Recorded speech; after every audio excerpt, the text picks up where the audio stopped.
சற்று முன் கிடைக்கப்பெற்ற மிக மிக முக்கியமான செய்தி ஒன்று வெளியாகியிருக்கு. ஊழல் வழக்கு, திடீரென்று ஸ்டாலின் கைது, பரபரப்பு. திமுக அரசில் ஊழலும் மோசடியும் நடைபெறாத துறையே இல்லை என்று தமிழக பாஜக முன்னாள் தலைவர் அண்ணாமலை குற்றம் சாட்டியிருக்காரு. இது குறித்து அண்ணாமலை வெளியிட்ட பதிவில், திமுக அரசில் ஊழலும் மோசடியும் நடைபெறாத நாளே கிடையாது எனவும், நடைபெறாத துறையே இல்லை எனவும் உறுதியாக கூற முடியும். நகராட்சி நிர்வாகத்துறையில் 1020 கோடி ஊழல், அரசு பணி வழங்க 888 கோடி லஞ்சமும் வசூலிக்கப்பட்டது. அது குறித்து அமலாக்கத்துறை வழக்கு பதிவு செய்ய திமுக அரசை வலியுறுத்தி கொண்டிருக்கும் அதே நேரத்தில், ஊரக வளர்ச்சி மற்றும் ஊராட்சி துறையில் மற்றொரு மோசடி அரங்கேறியிருக்கு.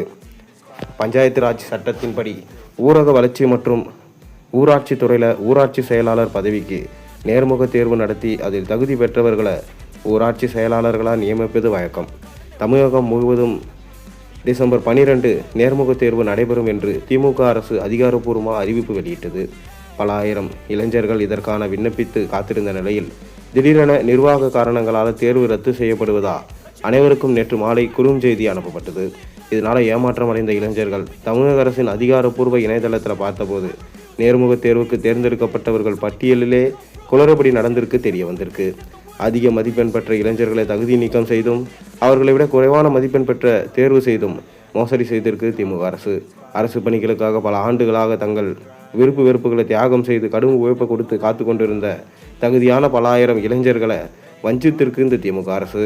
உடனடியாக திமுக அரசு குளறுபடியாக வெளியிட்டிருக்கும் ஊராட்சி செயலாளர் பணிக்கான நேர்முக தேர்வு பட்டியலை ரத்து செய்ய வேண்டும் என்றும், முறையான மதிப்பெண் அடிப்படையில் தகுதியான இளைஞர்களை தேர்ந்தெடுக்க வேண்டும் என்றும் அண்ணாமலை வலியுறுத்தியிருக்காரு.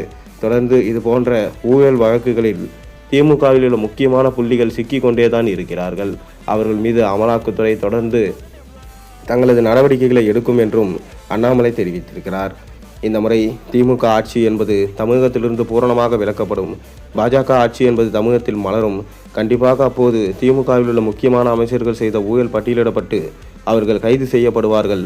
ஒருவேளை இது நிரூபணப்பட்டால் கண்டிப்பாக ஸ்டாலின் அவர்களையும் கைது செய்ய அமலாக்கத்துறை அஞ்சாது என்று அண்ணாமலை கூறியிருக்கிறார். இதை நீங்கள் எப்படி பார்க்குறீங்க? மறக்காமல் கீழே கமெண்ட்டில் தெரிவியுங்க.